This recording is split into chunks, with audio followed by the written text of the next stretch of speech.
We're going to talk about frequency separation and how you'll be able to achieve a good frequency separation. So stay tuned and don't forget to give me a like, subscribe to my YouTube channel as I bring you more tutorials on retouching. Okay, so fast forward, I have the frequency separation actions here, and these images were in 8-bit, so we are going to use the 8-bit frequency separation. Then we choose a blur. I normally choose my blur around 7 to 9 because I want to maintain the sharpness of the image as much as possible. So the lower your blur, the smoother your images would become. So I keep it around, let's say 8.5.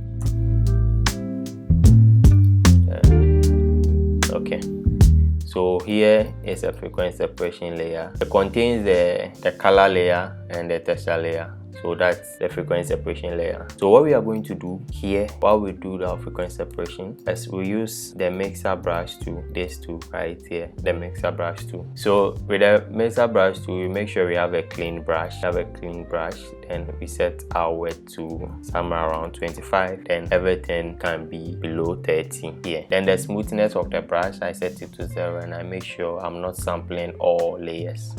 Okay. So on the skin, what I'm going to do is I'll just paint in gradually. So I'll paint directionally how the skin is supposed to be, how the colors are supposed to be. So you see, it's either I'm painting, let me show you something real quick. Okay, let me use the pencil with the red brush. Let me see. Okay, so I can be painting this like that way. This side you can paint it like this, so like it goes like that. Then part of this side has to come like this. Then this side goes like this, that side goes like that, this side goes like that. You see, and you paint the jaw in, you paint somewhere around this side, and this side will be opposite directions. Then you paint this side in there, that side to be opposite direction. Then this particular side you might want to fix it, so you circle around that side. Then this side that we have this here, we can paint it in directionally in order to blend the shadow and the midtones together. Right, then mind you, you don't have to paint the highlight into your shadows like you paint like this. No, you always have to paint directionally how the highlights are moving and how the shadows are moving. So you don't go and paint shadows into highlights like that. No, you paint according to how it has to be. All right, so this side you work on the brow by painting in the dark side to the highlights. You just blend in, you fade it in, then you blend it in. All right, so we are going to work, this is how we are going to work on the face, and these same arrows are how we are going to work with our dodge and bending as well. So we have areas that you can work with. Like I said, to correct these areas that we have here, make sure they are even. Then these sides to make sure they are even. Okay, all right, so I'll turn that layer off. Then what I'm going to do is go back to our low frequency. Then with our mixer brush tool, we continue painting. So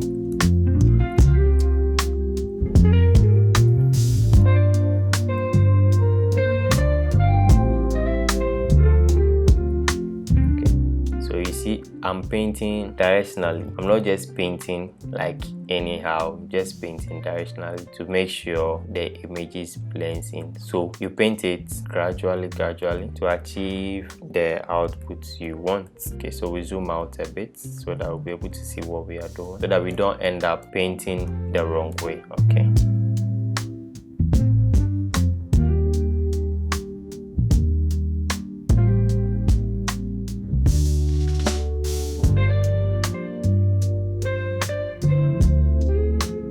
So this technique actually smoothens the colors, makes the colors look even, and in making the colors look even, it tends to make the image look more smooth. Not that you are smoothing it, but you are just evening out the colors in order for your image to look great. So that's what we are basically doing with the mixer brush. We are smoothing out the colors. So like I said, you paint in directionally, then this side you blend it in like that. Okay, you paint this side, and this side you blend this side in like that. Okay, so you see gradually our image has started looking great already. Okay, all right, So here is our before frequency separation and this after frequency separation. Okay, so we might go ahead then touch more around the areas we think needs attention. And whilst using the mixer brush, it also gives you the chance to see the areas you have to fix the texture. Okay, all right, so after painting I realized some areas has to be fixed, like these areas. You just fix it in, then when you're done you come to your low frequency, you take your mixer brush again, then you just match the colors, as simple as ABC. Okay, so that will be that for the face side. Then you come to the body parts and you brush that side to directionally according to how structure is.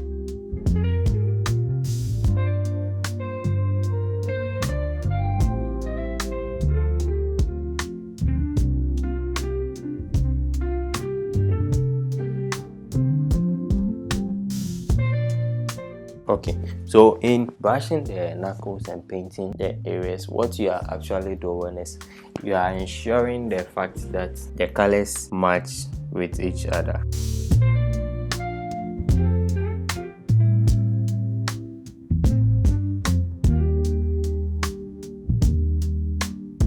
You try your possible best to blend those areas, then the shadow side you paint the midtones in a bit to even out the shadows a bit.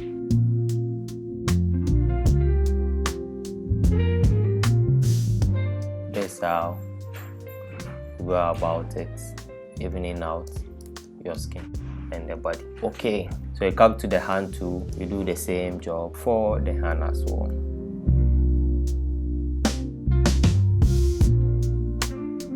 What we are doing, we are just evening out the colors to make sure there is no imbalance. Okay, so I make this big because I want to do something here, blend it in. I've increased my brush size because I want to blend the transitions very well. These are before and these are after for this image before. Then we have our after.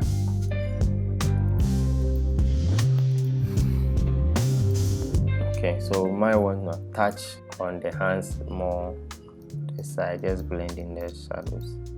Okay, and I think it's looking good. In most cases, after doing the frequency separation and you still want to smoothen your image, we have plugins you can use to make your images look more softer. So you can use it on your low frequency in order not to mess with your texture.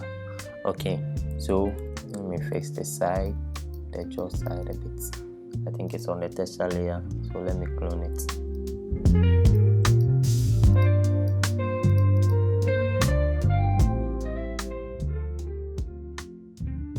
I think this is looking stunning already. So this is what we have after doing our frequency separation. Okay, so what we are going to do next is our dodging and burning. So dodging and burning, as the name says, we burn, that we darken the highlighted areas, the areas that are supposed to be dark that was by chance highlighted, so we just darken it by using the burn. Then the areas that are supposed to be highlighted but are too dull, we use the dodge to make them stand out. Okay, so I have this black and white layer to help me see the image very well. Okay, so first off we start with the dodging area, then you take our brush, then make sure our flow is at a very low flow. So let's say we go by 3 pixels, let's say 4 pixels. Okay, so we are going to brush in the areas that needs to be corrected by highlighting. Okay, so we'll do that first. So in doing our frequency separation, we realized there are some areas that we weren't able to fix it well, so you just come use your dodge and bend to correct those areas. So like this side was a bit highlighted, but while doing our frequency separation you realize we lost the highlights within that particular area, so we use the contour dodge and bending to make that place stand out.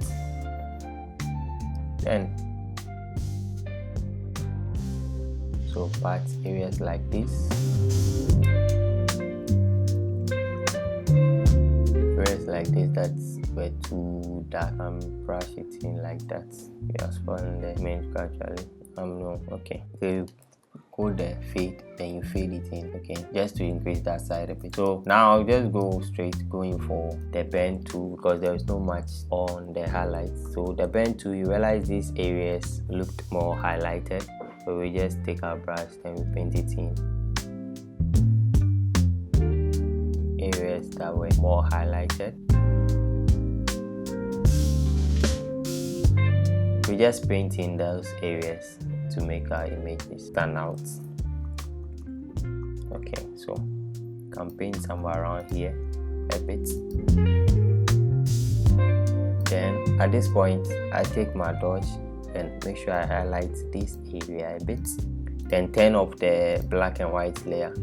So this is what we've done to the image. You see the image is now looking very stunning, like it stands out. See, you can now see the contouring and the dodging and bending. So here is our before, this day after the dodging and bending, and you can see a very fast difference and very fast changes in the image. Okay, which is the same dodge and bend layer, and what we are going to use it for. So you can name this, rename this, and rename this as well. That will be able to do the layer again. Okay, so we have the layer. So right now this layer, let's name it the hair. We are going to use this layer to work on the hair. In bending the areas, let's increase the flow a bit. We bend the areas that were supposed to be dark, okay, dark by chance it got light, so we are bending in those areas.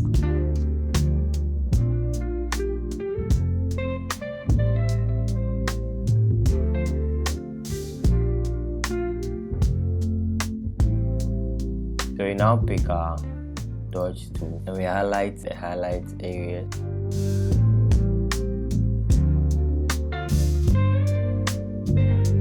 Okay, I think this is the areas I want to highlight. Then somewhere around this side, that's fine. Turn off this layer, then look at what we did to the hair. The hair is looking stunning. So we can work more on the hair by still create a layer. Then on this layer we're going to pick our clone stamp tool, and this clone stamp tool that we are using, we now sample current layer and below. So we sample an area close to it like that. So what we are actually doing now is making sure we even out the hair. And this is how it looks now. Okay, so this particular side you might want to paint in a bit of the darker sides to make it look more realistic. Okay, then we use our bend brush to bend that area up. And just as simple as that, we transform our hair. So you can see we have colors in the hair. You have variation of colors within the hair. We have blues and we have some greens around this side. So to even out these colors still in the hair folder, to even out these colors, you can either use the saturation, reduce the saturation within the hair to make it stand out that way, or you can just go straight and desaturate the whole thing. Okay, so what we are going to do now is we'll make a selection around the hair. Make sure it's a very good selection. Then we'll feather the hair by let's say 2 pixels, and still within the hair we go to the saturation. Okay, so when you take this dropper here and you sample an area, you see it sampled the blue colors within that area. So you can reduce the blues within it, and the images, you see this is the blues within it. So when we lower the blue, see the image starts to look stunning. Then you have yellows within the hair too. We can lower the yellows and bring the darkness of the yellows to down somewhere around that side. And we have magentas, so you can take the magentas to down. So we've been able to match the colors within the hair. Alright, so this particular side needs still to be toned down. What I'm going to do is I'm going to use the curve tool to tone that particular area down. Okay, so like that. add a bit of contrast to it, and I feel contains a whole lot of green, so maybe some blue tilt in the shadows around that side. This is how the hair looks now. Okay, still on this layer, let's fix this particular side on stamp 2.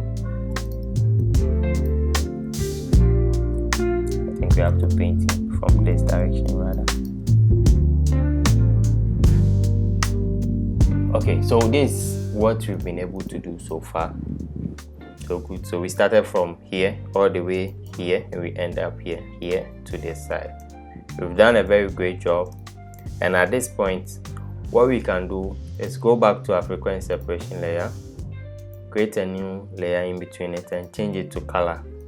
What this is going to do is we are going to even out the skin tone around this area. Okay, right, so we pick a mid-tone that's more saturated. So let me go for, let's say, this side of the face. Then I'm going to reduce my opacity to 20%, then just gently brush over that area, and this is going to even out dark colors around that area. So you can see this the before, this the after. You won't be able to see that vast difference though, but it makes a very vast changes when you are close to your image. So this is what I use to even out the skin, then make sure the colors are more even before I go ahead to color grade the image. All right, so this is the image I have at the moment. You can decide to do more contour dodging and bending on the image, but however, with our dodge and bend that we did earlier on, you can just use it, then paint in some shadows around the eye, close to the nose, then make the cheeks stand out a bit more, like that. So you might want to crop it for Instagram standard, but I always edit my pictures, retouch everything before I crop them, because I don't want to end up losing some particular areas that would have been necessary. Okay, so let's color grade the image first. So you go to the color lookup, then you add a lookup to your image.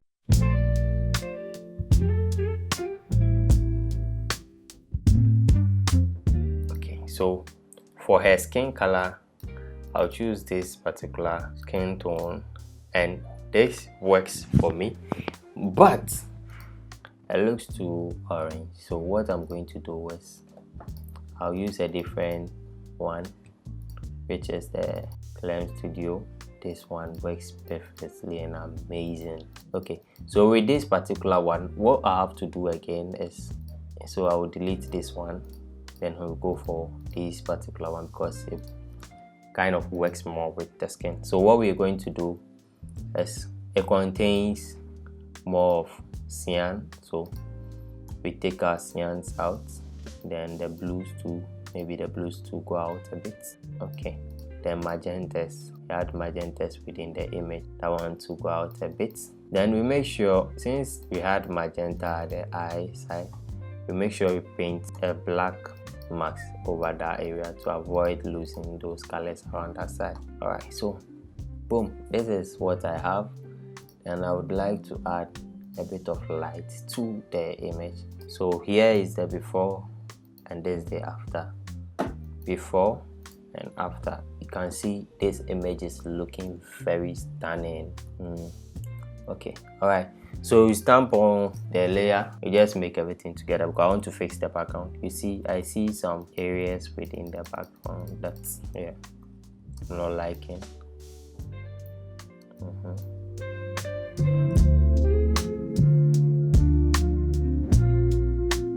I think this is fine. It's fine, guys. So now you can go ahead, and if it's cropping, you are cropping for Instagram, you can go ahead to crop it for your Instagram. So maybe I'll add a bit of this size to it and crop it this way.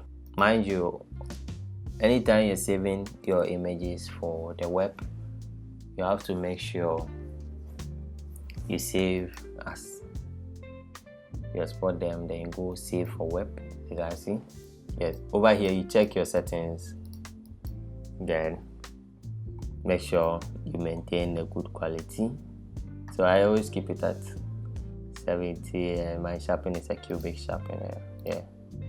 So we're going with monitor colors. Okay, convert to sRGB. Make sure you save your TIFF file as well, so that you can always make changes to it. Thank you very much for waiting till this point. So stay tuned and don't forget to give me a like, subscribe to my YouTube channel as I bring you more tutorials on retouching.